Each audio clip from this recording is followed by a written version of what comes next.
Give me lesbians in LA. Mommy issues. Look at me. I'm reading in the dark. Hoo-ha.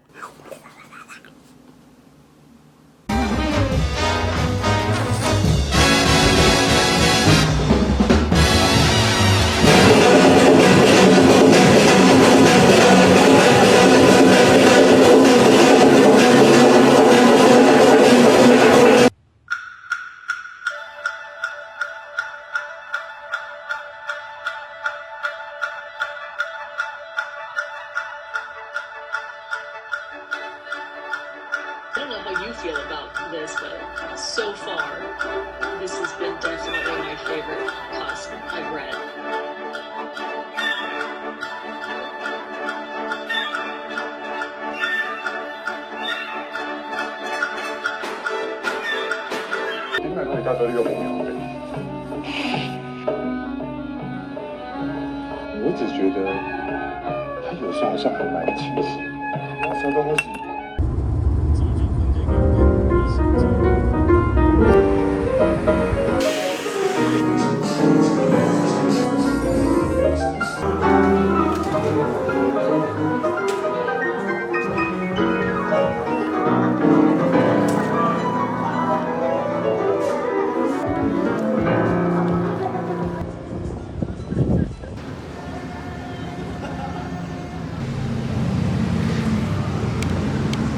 I bought a bag. I mean, I shouldn't have, but I did it.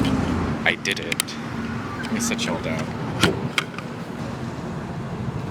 New work bag. I just had to.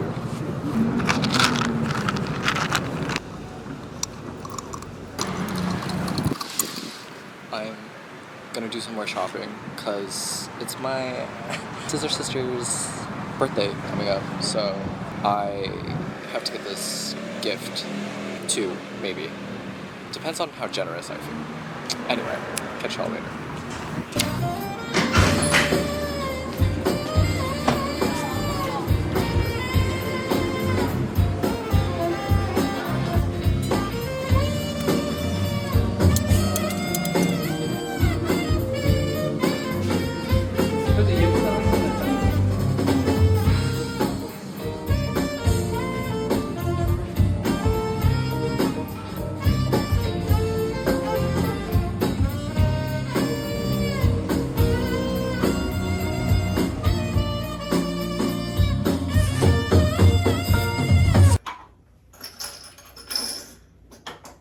Hi.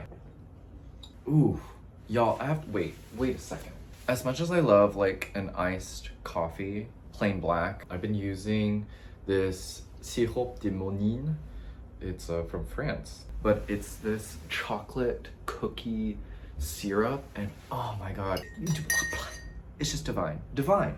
Not sponsored, but if you need this, so good. Okay, hi, hello, it's your boy Nate. I read books because reading is sexy, and if you're not reading, you're not sexy. Here with another special vlog. This is the Parade Rachel Cusk vlog. As you can see, already tabbed because my dumbass didn't realize that I didn't create an intro for this vlog. So this is me as editor playing with time to talk to you about Parade Rachel Cusk. Will preface to say that I've only read the Outline trilogy as well as Second Place and Aftermath, and I feel like that repertoire is perfect for coming into Parade. The themes are the same, the form is new, and this is quite a spellbinding read. I'll leave you my thoughts throughout this vlog. Hope you enjoy another special vlog. Oh, I wanted to say, I repeat myself, the themes are the same, the form is new.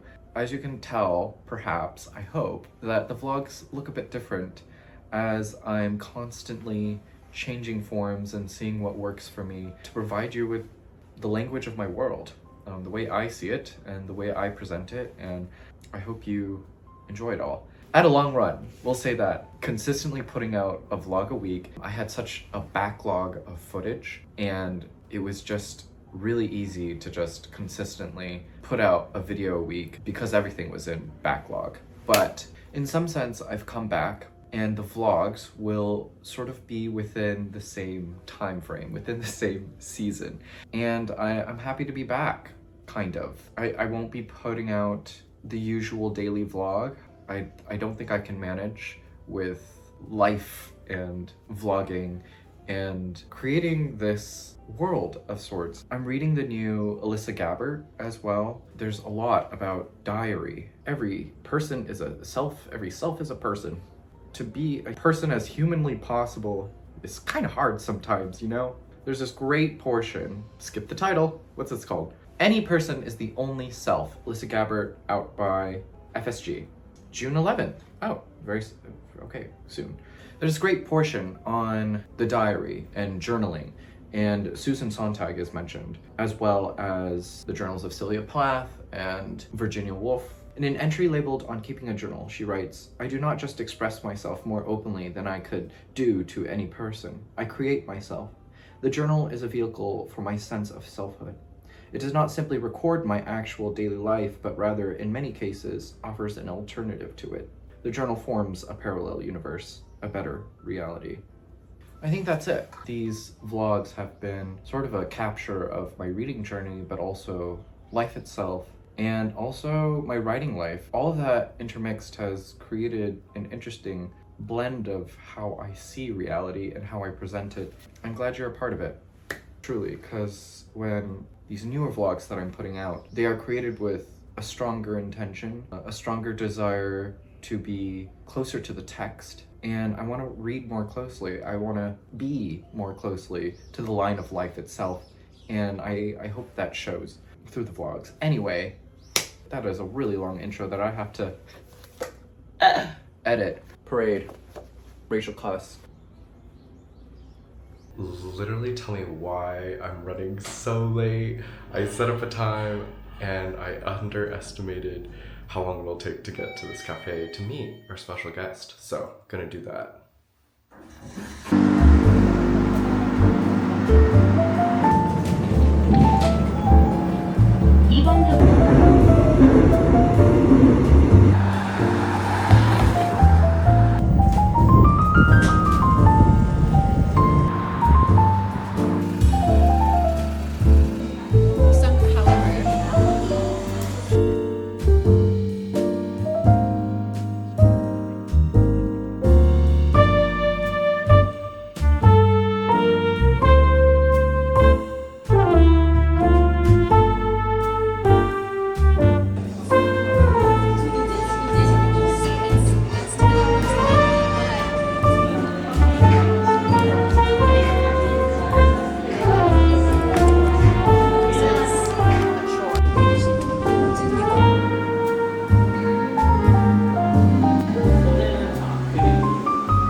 Hi, hello. Let it be known that I've tried to film this like 3 times already to wrap my head fully around what this is trying to do.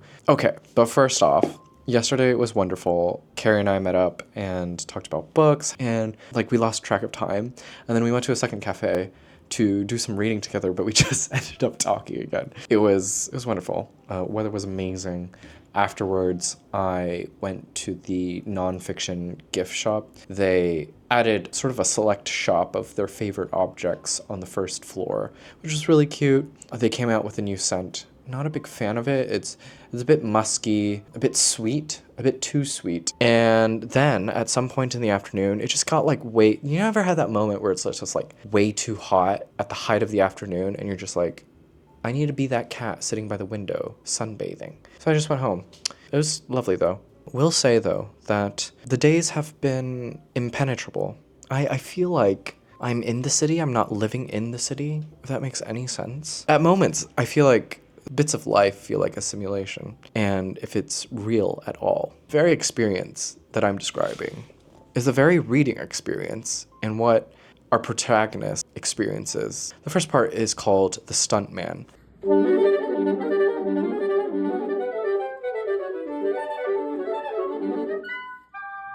Somewhere in my reading, I was like, why does this feel familiar? I've read these sentences before. This was a short story back in April of 2023 about a real life experience that she had where she was assaulted randomly. She keeps that experience, puts it in the short story form, and then changes it just a tad bit within the very first part of the story. What this book is about, I realized after 3 readings. I read it through the first time, and then the second time I was like, okay, I need to like go back and figure out what parts I want to highlight. And then my third reading I had to do because I read it wrong. So the book is about an artist named G who decides to paint upside down. That's how the story starts. But I didn't realize that there are multiple artists named G. Cusk is looking at 3 or 4 different artists, who of which is Louise Bourgeois. There is a wonderful Goodreads review that boils down all of the artists mentioned within the story. And it's really interesting because these artists are ones that I think affect Cusk in a writerly way for her own work and the sort of art criticism built into Parade. So there are so many layers occurring at the moment, and my brain doesn't know how to wrap and tie all of these ideas together, because what she does is she creates this impenetrable text while looping art criticism, themes of the art one produces as woman versus the art one produces as man, while also dealing with this very traumatic experience of being attacked randomly by this woman. You enter these spirals. When something traumatic like that happens, you ask ridiculous questions sometimes. One of these ridiculous questions was, what if the assailant had been a man? Would this trauma have been easier to be dealt with? With these spiraling questions and within this spiral, our narrator creates this illusory figure known as the stuntman that takes place of all of her anguish, all of her pain, all of her misery, all of which that hits her so deeply within the present tense that she doesn't know what to do with it, but to exercise it into almost this other figure, and wants so much for this figure to live on so that she can live her own life. It's crazy. It's bonkers. I sound absolutely insane talking about it, but at the same time, it doesn't reach that degree of, say, excitement, because the text itself is so thick with running thoughts and Germanic-like sentences that I don't know what Cusk is doing. This is a very interesting form of literary fiction and how to construct the novel. But the language, like a barrier, a shield, I don't know if Cusk is trying to protect herself or to shield us from something, if there is a greater truth that she is not admitting to herself, therefore to admit to us. And I wonder, I really do wonder, within this certain construction of the novel, if this isn't exactly the perfection she's aiming for. I think perhaps there will be another book in the future that she will write where this is done dramatically better, because right now it's just really hard to pierce through. But there are sentences like this. I called her, the woman who had hit me, called her in my mind, the hundreds of times I thought of her each day. She had replaced my image of myself, the image I had left behind me in the gilded mirror of the lady's apartment.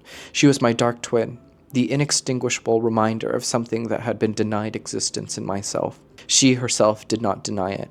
Her body was the entire limit of her being, and she had chosen to deploy her objectification. She had done her work without making a sound. These were her offerings, the offerings of the stuntman, violence and silence. Cusk earned her right to add violence and silence and that alliteration because, goddamn, that is a wild idea. I was very struck by her body was the entire limit of her being. We really do just get chance at life with just one body. That's it. And when you have a traumatic experience like that, being assaulted like that in the street, you think, you wonder, in the moment of like life versus death, it's like, this is it. Like my one shot at life, this is all I have. This is all I have to sustain.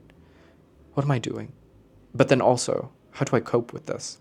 And then our protagonist tries to recover herself from this experience through looking at different art and through art criticism, and then using the form of art criticism to really examine trauma. It's spellbinding the way Cusk is able to have all these running ideas float within the sediments of an impenetrable text. And I'm not very clear as to what to do with it. And in the 3 times that I read it, new thoughts sprung up, and they just collectively get bigger and bigger.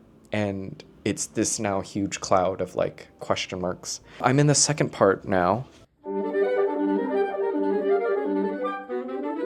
Cusk has decided to ground us more. I think she's letting us breathe with the second part. And here we get very lush details of setting. That's where I'm at right now. I have to send my thoughts over to Renee, the left-handed reader, because we are doing a buddy read together. I'm left with what to do, and left to think about like what to do with my own body. I really should go out and do my mental health walk. But also maybe exercise is right. But isn't it like everyone like 30s, mid-30s, everyone thinks about doing that marathon because it's like your one shot at like the body is the temple. I should probably go and worship it. Do that. Proof that a person is able to withstand hardships, can overcome something. I think about that. But then I think about the past few months of my own living, and I am so tired. And I'm still left to deal with it and think about my choices and the things that have happened to me. And I'm not going to spoil you with all of my ongoings, therapist, but really has me thinking. I understand why people are having a rough time with this, because first 5 pages in, not even like first 2 pages in, it's really difficult because she has created this really strong wall. And I don't know how to punch through it, go over it. I'm just left to really look at it and admire it and really look at the granite, the sparkles within the granite and its marbleization. And that's it. Those are the thoughts for now, and I'll leave you there because I feel like I just spurted out a bunch of hoo-ha that probably didn't make any sense at all. I will link the Goodreads review of the reviewer mentioned. He does great work, by the way. I think he's like, I don't know if he works in publishing, but he always has like super long reviews that are like yummy, like so detailed, like so good, and exactly what I want in a review and how he like tackles the text. And he also has a bunch of ARCs, so always happy to see his thoughts on Goodreads. And I will dive more into the artists mentioned because, I didn't mention this, but all of these artists I think were either on exhibition that Cusk herself had gone to. So she is, in essence, playing with varying forms of autofiction, how to incorporate parts of her life into fiction that way, while also making it art criticism. Very interesting. I think she's doing something really incredible with the novel and the form of the novel. I don't know if it's entirely working yet. We need to see until the end, but very interesting. Compelling, I'll say that. I'll leave you there. Stay tuned. Yeah.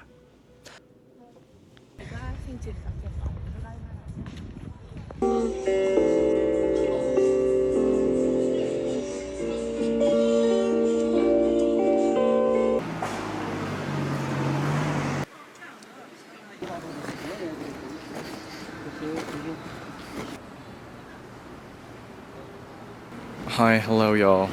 I just got my haircut done and about to go meet a friend for lunch. Alright, peace out. I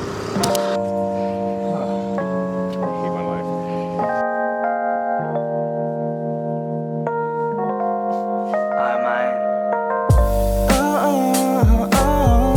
Thinking about the way we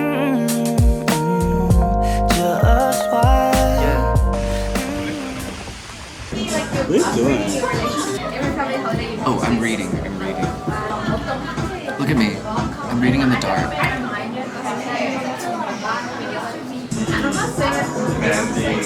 Cheers. Oh, I have this camera. I wanted to try, but I didn't. It's okay here. I wanted to try, but I failed. I brought it too. Why do you have it, gadget girl? This for like tattoo months here. Tattoo. Oh, okay. But I'm trying to move to Paris. I want to find work in Paris. How beautiful, because it was such a beautiful moment. Literally saving my money. I want to take one shot. That's a beautiful camera though. Yeah, it's so sharp. great camera. Yeah, and the hardware is like Back in the day, come on for that shit. Yeah, they have bombs and stuff.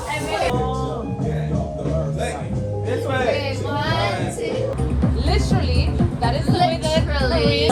He's broke, so sad, he knows when he goes back to his home, back to the lab again, his whole rocks, and he's better go capture this moment.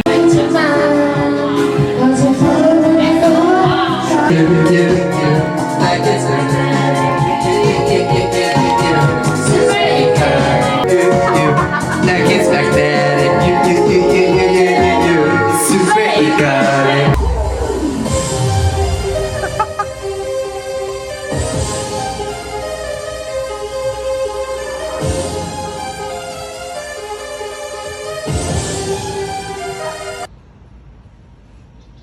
잠시 후 도착 버스는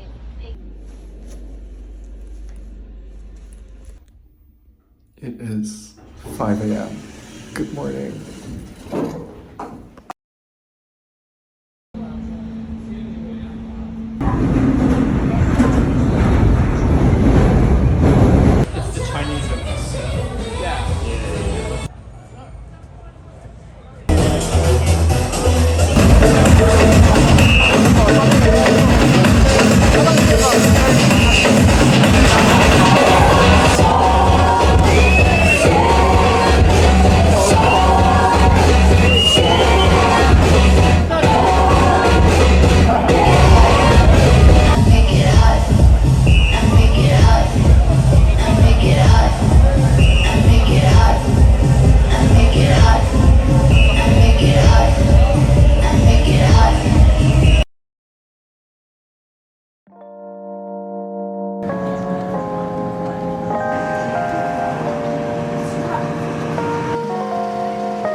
Sometimes I think of you.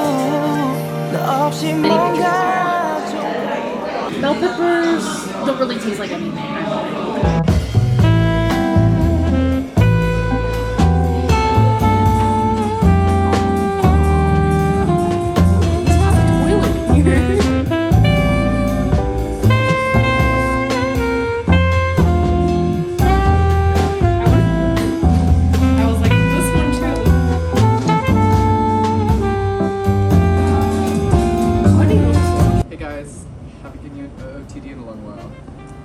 Top YK with the fun tie detail, and today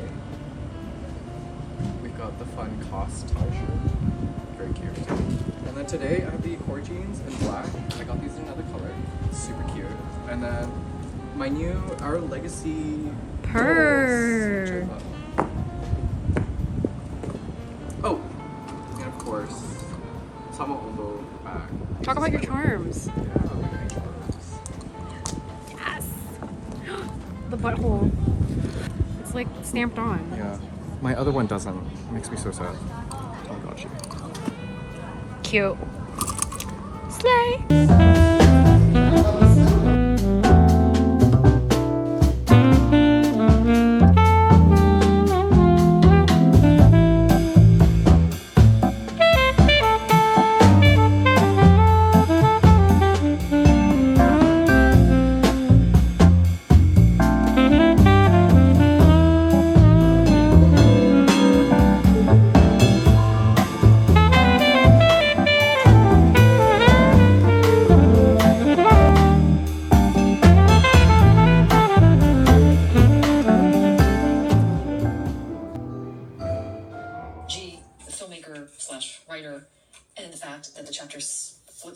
we.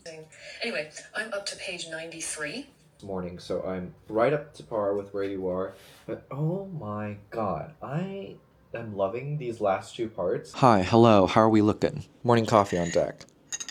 We got blood orange. It's a blood orange summer. Still challengers pilled, like, oof. That scene, y'all, that scene and the progression of Blood Orange's Uncle Ace into the scene. So good. Anyway, if anyone needed to know, I was a big fan of Freetown Sound. This was his album from 2016. And I would listen to it on the way to work, commute, Chinatown, San Francisco. Beautiful, gorgeous sunlight. It was hot. It was a good time. 2016, good strolls, good time. Anyway, my weekend bender is over. It was a lot, but met fantastic people, old friends, new friends. Friends were just visiting, and good nights. Will mention that my friend from home brought over some stuff, so I'm gonna go over them real quickly. But y'all, she got me Mio drops. I'm so basic. I love water. I do. Like, I just have to have a shit ton of ice. Summer's approaching and water, a bit boring. Want to spice it up? Fruit punch, Mio drops. Let me know if any of y'all have another flavor that you like. They also got me this Fenty lip balm. Very excited to try this out. My lips are actually never dry or chapped, so I don't think I will use this a ton, but I'll try it out. They also got me Yellowface by R.F. Kwong. The hype has died down, and I want to read it for myself without the bias of different opinions and figure out if it's for me. I'm going to approach this as if it's like a Netflix show, so excited to binge read it, enjoy it in that like TV show manner. Anyway, we're here for this. The Diver.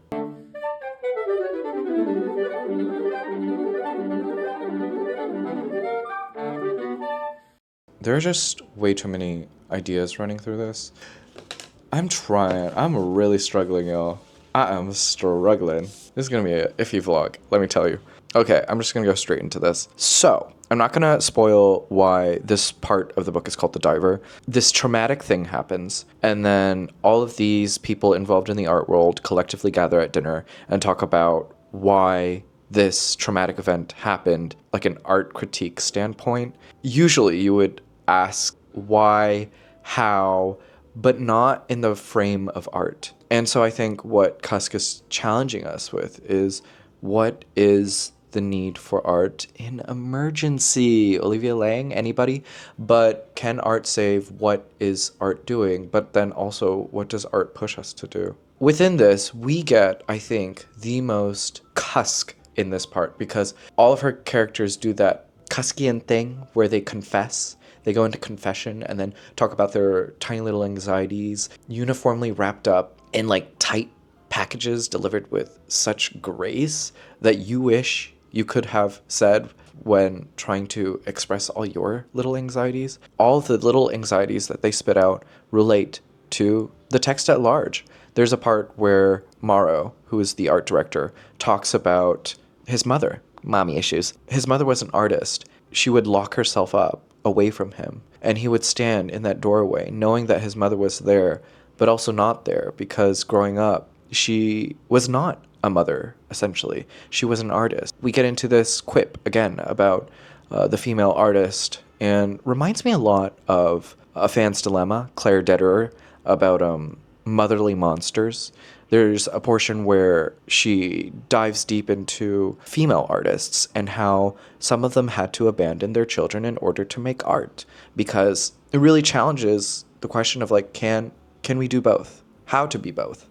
I think there's a part where she talks about Joni Mitchell and how she had to literally leave her child in order to make art, but also the leaving of that child created her art as well. It's such a difficult, tricky, scary, depressing question, and art comes out of it. But also art healed Joni Mitchell or made her realize what all of that meant. So we get that part, and so beautifully, about poetry. So Maro, his wife, is a poet. I'm just going to read this bit because I think it's just said so beautifully. If she's like most poets, she suspects that what she does is entirely useless, not because it's a luxury, but in the sense that a spider's web hanging in the corner of a room is useless. Everyone ignores the spider's web, which nonetheless requires enormous persistence and patience to make, and yet can be brushed away in an instant without anyone noticing. No one notices poetry, but when they find it and look closely at it, they see something marvelous, like the spider's web. The spider's web has nothing to do with history or politics or oppression. It exists in a different reality from those things and is obviously much weaker and more fragile than they are. It is more linked to survival than to power or violence. It survives in spite of them. It can be brushed away and all that work wasted, but then the work starts again in another corner of the room. His wife is really dealing with, what is art? Why am I creating this art? What am I doing for myself? If it is useless, who is it useful for? And it's so interesting to look at poetry that way because I feel like poetry always gets a bad rap. Like, no one takes poetry seriously, for the most part. Everyone here on BookTube, how many of y'all actually reading poetry out there? My homeboy, Matt Sharapa. Yes. But yeah, it's not taken as a serious act, and I feel like even in the writing workshops that I was involved with, people don't take poetry seriously. I think because most people despise poets and that they get away with being able to exist in the vague versus like the form of the short story or the novel where you are tackling things head on. But within poetry, you get to be vague. You get to remove yourself a bit, so much more so than the novel, and not have to be at the core of the themes that you're tackling. You're dancing around it. Poetry is, in essence, in my opinion, beating around the bush. And that's why I think it works so well, though. But here, Cusk is really thinking about what is art and what is its power when we're going through it all. And then how does it survive? How does it survive against time and history? And then what mark in time and in history does it have? And does it give to others? Ends beautifully. I love this part the most, the diver. It is just so good. And then they go back to talking about the artist G and how she treats both sexes as doomed by gender, as almost interchangeable in the sense that so that a third sex emerges in which the man and the woman have merged into each other and become neutral. Again with the gender plays, role reversals, like Cusk is doing it all. I am going to finish this up today. Will leave you my thoughts later because I have to go to work now. Definitely need to recap with Renee. There is a lot to pick through with Parade. I think it's a lot. It's a lot. And as you can tell, I'm having a hard time gathering all of my thoughts entirely. I filmed this like 3 times. Anyway, I'll leave y'all here. Keep y'all posted. Love y'all. Stay tuned.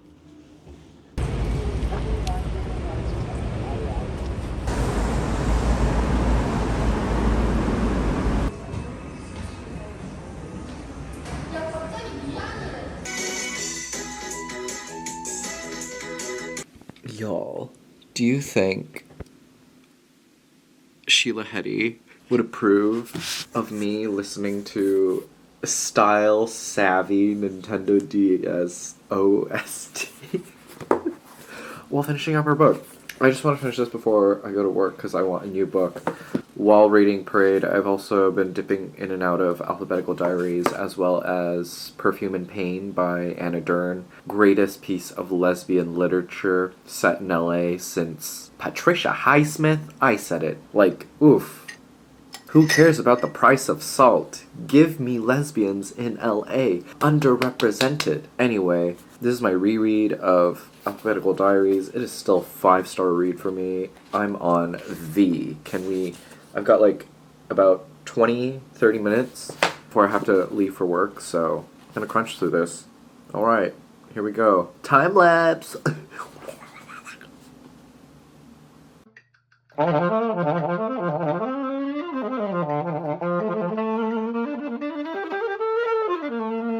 If anyone wanted to know what I highlighted, we live, perhaps for the first time in history, in an age in which people can fuck up their lives in 100 different ways without social disapproval, and this freedom can feel impinged upon by a moral lesson about living. So no one wants to read those stories, we just want to make our mistakes.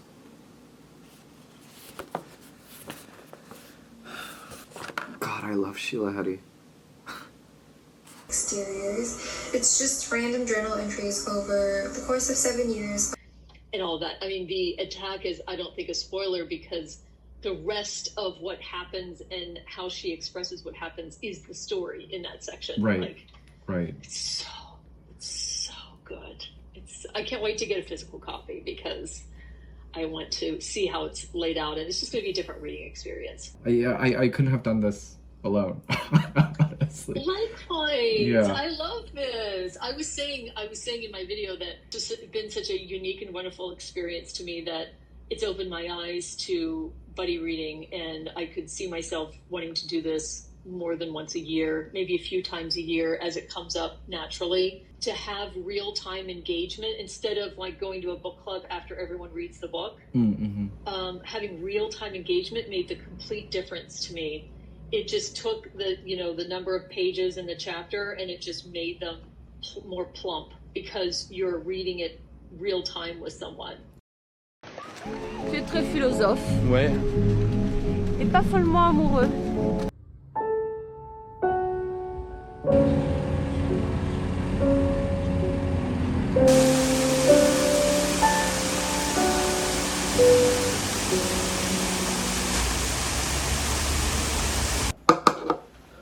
Don't mind me. I have a cake for breakfast and using my owala. Wow, a fleet of planes just flew across my apartment building. Anyway, yes, I'm eating this cake with a spoon. My workplace gave me a cake, a whole ass cake to myself. And I'm like, I am one person. Look at me. I am one person. Anyway, it is really good. It's like a strawberry peach vanilla cake. Okay, I need a sippy sip. Also, if anyone didn't know, this is the kid-sized owala tumbler. I just love putting coffee in here. Here to talk to you about the last part of Parade, The Spy.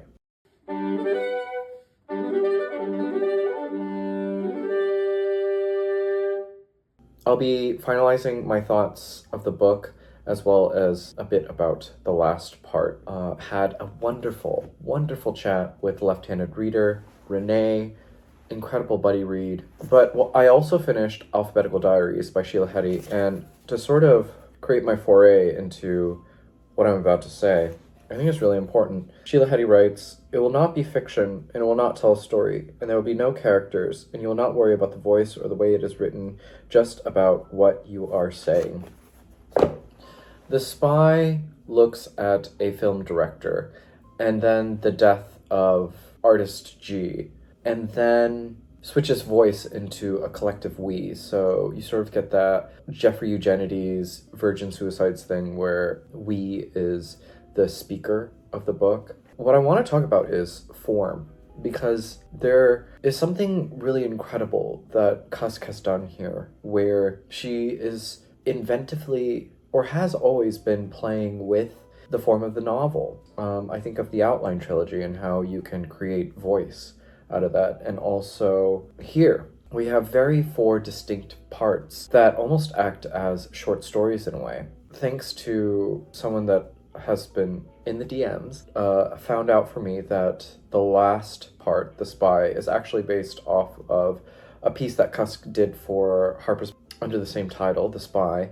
But the filmmaker that is mentioned in the book was originally named E, which is Eric Rohmer. And he is a film director who has played, I think, with form in the way that post-Nouvelle Vague, there was this immediate realism that occurred in French cinema with Rohmer's films, where the camera sat and the characters were allowed to be themselves and had this realism to them, where we were essentially just observing life. He created a series of films called Six Moral Tales. I didn't know this, but Rohmer actually wrote a book because he felt like his films weren't sufficient enough, which is so interesting to me because I feel like when we have a book or we have this like finished piece of art, that's it. We leave it alone. We don't continue from it. There's a death to it. But for Rohmer, he felt like he didn't say everything he needed to say. Everything wasn't fleshed out. And so he wrote the book. It brings into question what is a finished work? How do you know a work is done? With The Spy, it has this almost shock value end to it where you don't feel entirely satisfied, but you're hit on the head with this realization that, like, this is a thing that has occurred and I don't know how to move on from it. And perhaps that allows us to move from the question that the book is asking and into life to try and answer it. I've had a few days to really sit and think about the book. All in all, it is playing with form, has this very inventive feel to it, that the novel is still a very interesting place to be when we talk about form and the way that it can be constructed. With that, though, Cusk is still playing with the same themes found in the Outline trilogy, found in Second Place, found in Aftermath, about battle of the sexes, the role of male versus female artists, mothers as artists, and how a mother balances the act of raising a child and creating their art.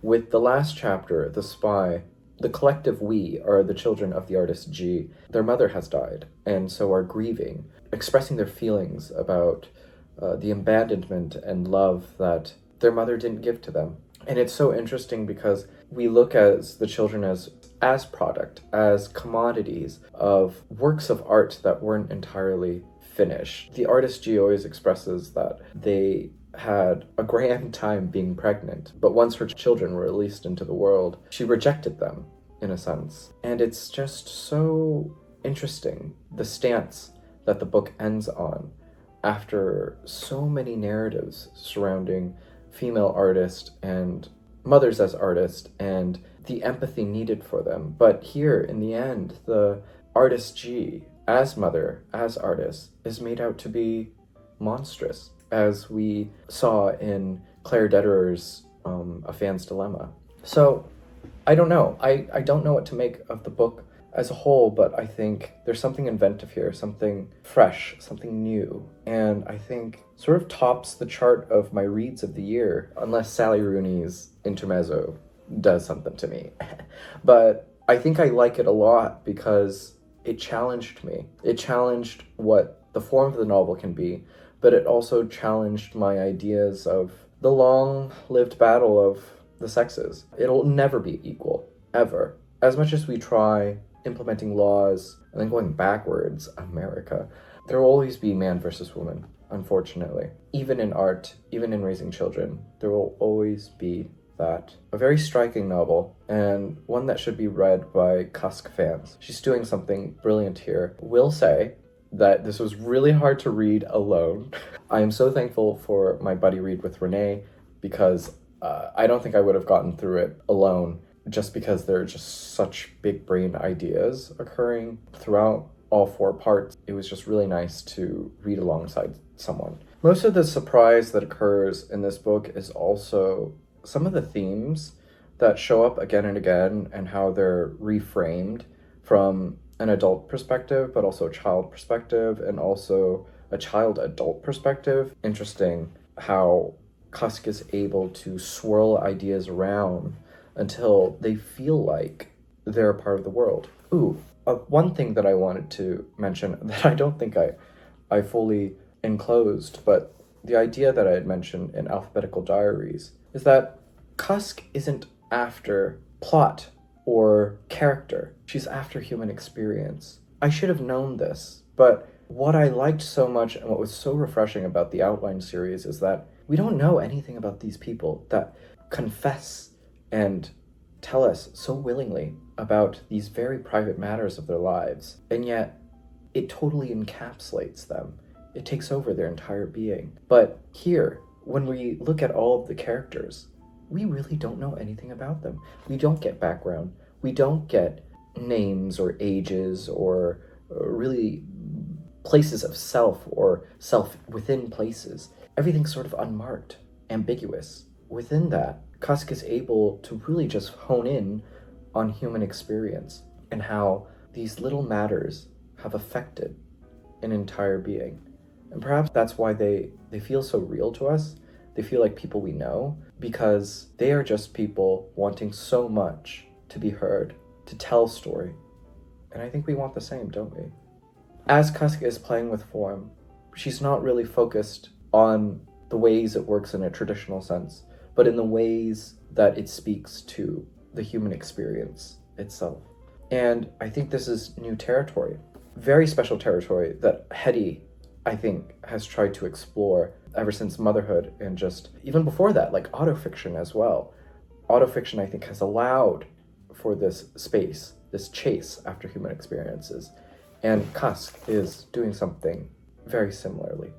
FSG, really doing very, very cool things and bringing out these voices in terms of new shapes and sizes of what fiction may look like for the future. Please pick it up. Cusk heads, please pick it up. Jalen, get the homegirl on the pod, because I need the chat. I need the chat real bad. Really interesting in terms of form, experimentation.